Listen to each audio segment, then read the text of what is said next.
এরপরে প্রশ্ন হলো, সিগারেট খেলে 40 দিন নামাজ রোজা কবুল হয় না, এটা কি হাদিস দ্বারা প্রমাণিত?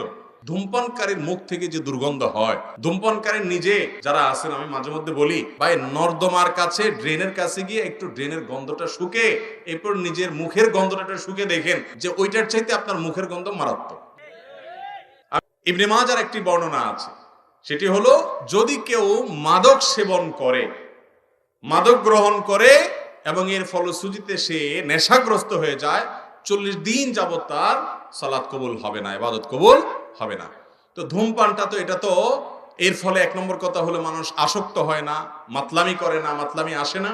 দ্বিতীয় কথা হলো যে ধূমপান এমনিতে নাজায়েজ এবং গুনাহের কথা, সেটা নিয়ে কোনো সন্দেহ নাই, কিন্তু এটা এরকম না যে এটাকে মাদকের মধ্যে ফেলা যায় এবং এর কারণে আসকারা হাদিসে আসছে, শুধুমাত্র শারিবাল খামার না, মানে শারিবাল খামার বা আসকারা, পদ পান করলো এবং নেশাগ্রস্ত হয়ে গেল, তার 40 দিন ইবাদত কবুল হবে না। অতএব ধূমপানকারীর জন্য এটা প্রযোজ্য না, কিন্তু এর মানে এই না যে ধূমপান করা জায়েজ কাজ বা গুনাহ হবে না, এটাও অবশ্যই না জায়েজ এবং গুনাহের কথা।